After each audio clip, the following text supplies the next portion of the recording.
लोकसभा निवडणुकीत महाराष्ट्रात शरद पवारांच्या पक्षाचा विजयाचा स्ट्राईक रेट सर्वात जास्त आहे। पवारांच्या राष्ट्रवादीने 10 जागा लढवत तब्बल 8 ठिकाणी विजयी गुलाल उधळला, पण साताऱ्याची हक्काच्या जागेवर पाणी सोडावं लागलं। नवं चिन्ह घेऊन निवडणूक रिंगणात उतरलेल्या पवारांना चिन्ह बदलाचा फटका बसला। निवडणूक आयोगाने शरद पवारांच्या राष्ट्रवादीला तुतारी वाजवणारा माणूस हे चिन्ह दिलेलं।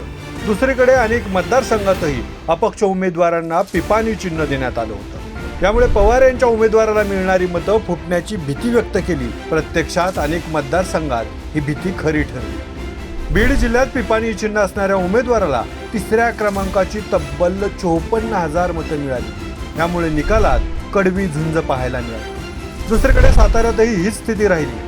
पिपाणीला मिळणारी मतं कदाचित शरद पवार यांच्या तुतारी वाजवणारा माणूस या चिन्हाला पडली असती तर भाजप उमेदवाराचा पराभव झाला असता। साताऱ्यात भाजपचे उमेदवार उदयनराजे भोसले आणि पवार गटाचे उमेदवार शशिकांत शिंदे यांच्यात थेट लढत झाली। उदयनराजे यांना 5,71,134 मतं पडली, तर शशिकांत शिंदे यांना 5,38,363 मतं पडली।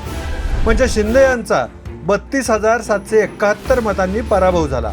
दुसरीकडे याच मतदारसंघात पिपाणी हे निवडणूक चिन्ह असणाऱ्या संजय गाडे या अपक्ष उमेदवाराला 37,062 मतं मिळाली। निवडणूक आयोगाकडून अनेक तक्रारीनंतरही चिन्हाचा हा घोळ कायम राहिला, त्यामुळे त्याचा फटका शरद पवारांच्या राष्ट्रवादीला बसला।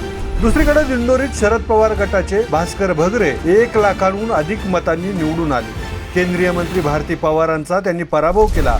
मात्र या मतदारसंघात 3ऱ्या क्रमांकावर असलेल्या भगरे गुरुजींनी घेतलेल्या मतांची जोरदार चर्चा होती।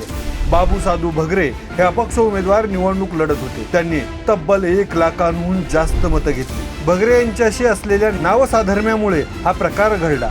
शरद पवार आणि उद्धव ठाकरेंच्या हातून पक्ष चिन्ह गेल्यानंतर ही निवडणूक होती। नव्या चिन्हासह त्यांनी दणदणीत यश मिळवलं। चिन्ह हाती असतं तर हा विजय आणखी मोठा झाला असता। शिवसैनिकांच्या मनात धनुष्यबाण हे चिन्ह पक्क बसलं आहे। ते शिंदे गटाकडे असल्याने ठाकरेंना फटका बसल्याची चर्चा आहे। अमोल कीर्तीकरांचा निसटता पराभव चिन्ह सोबत असतं तर झाला नसता असं शिवसैनिक म्हणतात। निवडणूक निकालात तर खरी राष्ट्रवादी पवारांची आणि शिवसेना ठाकरेंची हा फैसला जनतेने केला।